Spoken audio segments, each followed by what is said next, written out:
Assalamualaikum warahmatullahi wabarakatuh. Jadi hari ini pertemuan kedua kita ya adik-adik.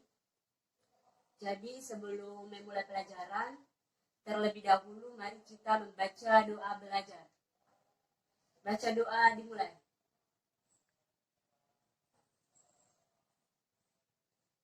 Doa selesai. Jadi ibu mau cek kehadirannya dulu ya.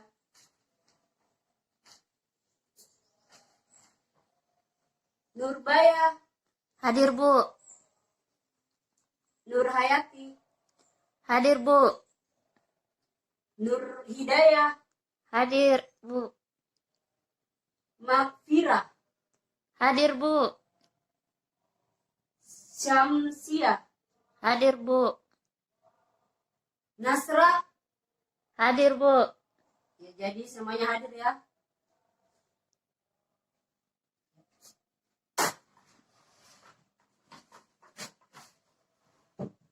Jadi kira-kira adik-adik masih ingat pembelajaran hari ini?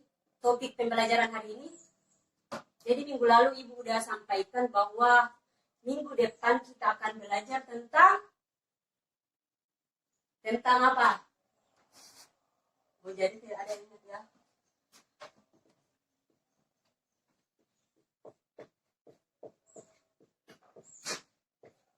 Jadi hari ini kita akan belajar tentang bakteri. Nah, jadi sebelum ibu menjelaskan apa itu bakteri, ibu mau tanya dulu. Kira-kira ada yang bisa menjelaskan apa itu bakteri? Ada yang bisa?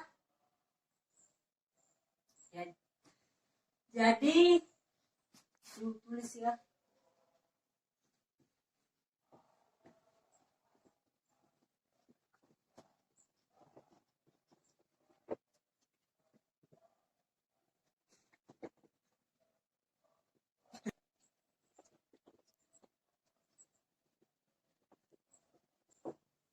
Jadi, bakteri merupakan bagian dari eubakteria yang bersifat prokariotik. Nah, jadi ada yang bisa lagi menyebutkan apa itu prokariotik?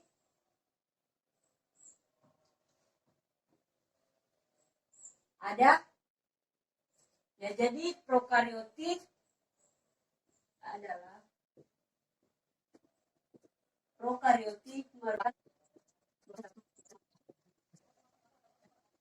jadi prokariotik itu merupakan salah satu makhluk hidup berdasarkan ada tidaknya inti sel. Jadi adik-adik, pada suatu makhluk hidup dikategorikan dalam prokariotik apabila inti sel tidak dibungkus oleh membran inti atau biasa disebut dengan nukleoid dan termasuk dalam monera. Jadi selanjutnya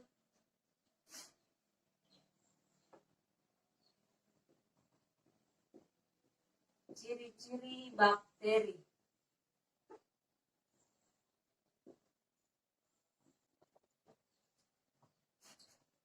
Apa ada yang bisa menyebutkan apa saja ciri-ciri bakteri? Ada? Jadi yang pertama itu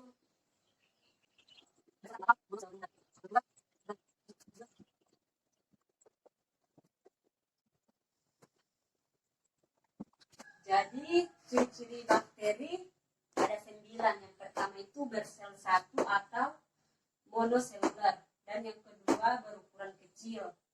Ketiga memiliki klorofil. Selanjutnya inti sel belum mempunyai membran.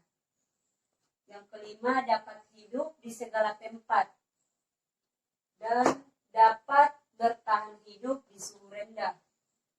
Dan yang ketujuh, dinding sel mengandung senyawa peptidoglikan. Dan selanjutnya berbentuk batang spiral. Dan yang terakhir, berkembang biak dengan cara membelah diri atau konjugasi, transformasi, dan transduksi. Jadi sebelum ibu lanjut pada materi selanjutnya, Apa adik-adik ada yang ingin ditanyakan mengenai penjelasan ibu tadi? Ada? Baik, jadi lanjut ya. Belum tidak ada.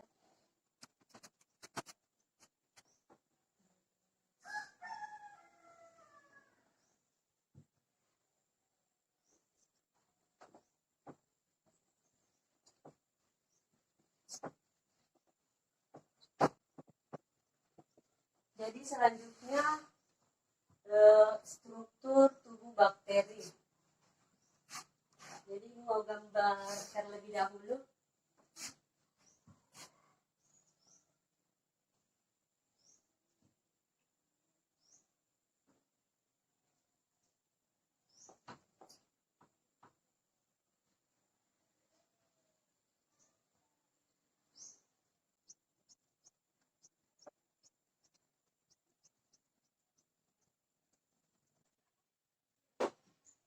Jadi mohon maaf ya adik-adik, jadi gambaran ibu tidak sebagus gambar aslinya, tapi kurang lebih gambarnya seperti ini. Jadi adapun bagian-bagian struktur tubuh bakteri ini, bagian ini disebut dengan kapsul. Jadi kapsul itu merupakan lapisan tipis yang membungkus dinding sel bakteri dan memiliki fungsi sebagai dinding sel terhadap dehidrasi dan membantu untuk menempel pada substratnya. Terus bagian kedua, bagian ini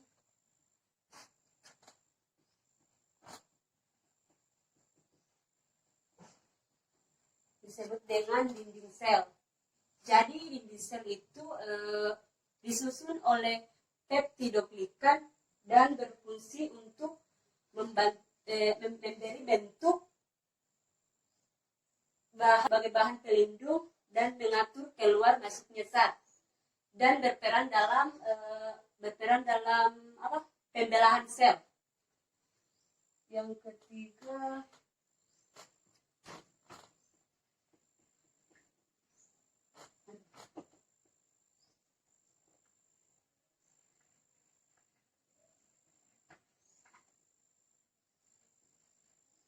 membran sel. Jadi membran plasma, maaf.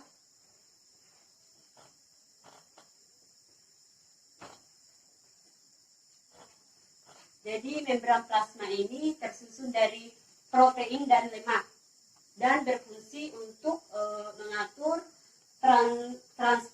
transportasi sisa dari luar ke dalam sel dan selektif.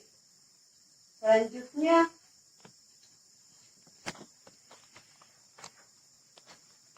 bagian ini disebut plasmid.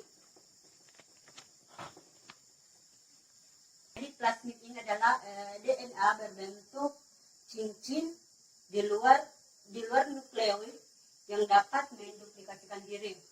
Selanjutnya bagian flagel.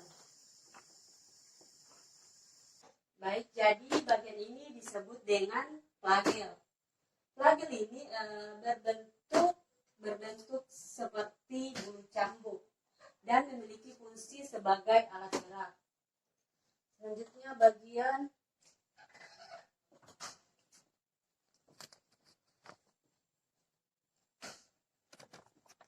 inklusi. Nah, memiliki inklusi ini berfungsi sebagai tempat penyimpanan nutrien tertentu dan digunakan saat kondisi terbatas. Dan bagian selanjutnya disebut dengan ribosom. Nah, ribosom ini dikenal sebagai struktur yang terdiri atas protein RNA dan berfungsi sebagai tempat sintesis protein. Jadi bagian ini disebut dengan pili atau pilus. Jadi ini berupa rambut halus pendek yang ada di seluruh permukaan struktur tubuh bakteri ini. Selanjutnya,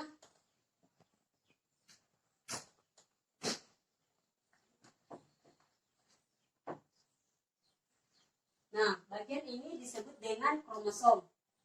Kromosom ini adalah struktur lipatan yang berada di bawah membran plasma dan memiliki fungsi untuk melakukan fotosintesis. Jadi sebelum Ibu melanjutkan materi, Ibu mau tanya dulu, apa adik-adik semua sudah paham tentang penjelasan Ibu tadi? Kalau belum, silakan ditanyakan ya. Apa ada? Kalau tidak ada, Ibu lanjut ya. Selanjutnya,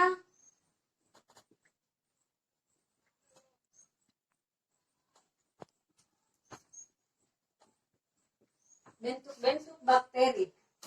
Jadi yang pertama itu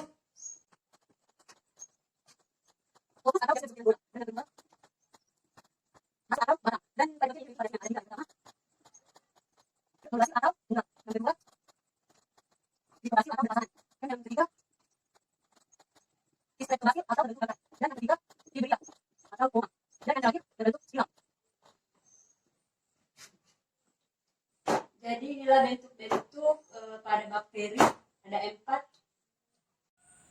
Jadi selanjutnya tentang reproduksi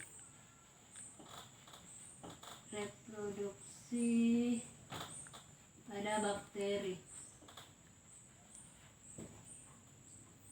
Dan reproduksi memiliki 2 cara. Yang pertama itu dengan cara pertukaran materi genetik. Dan yang kedua dengan cara reproduksi secara aseksual.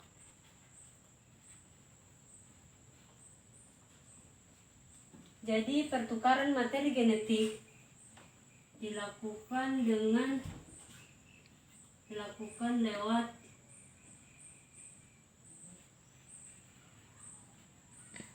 konjugasi.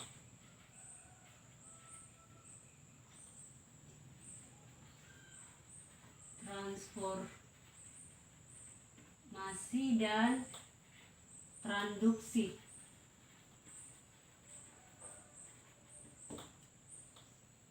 Dan sedangkan reproduksi aseksual dilakukan dengan cara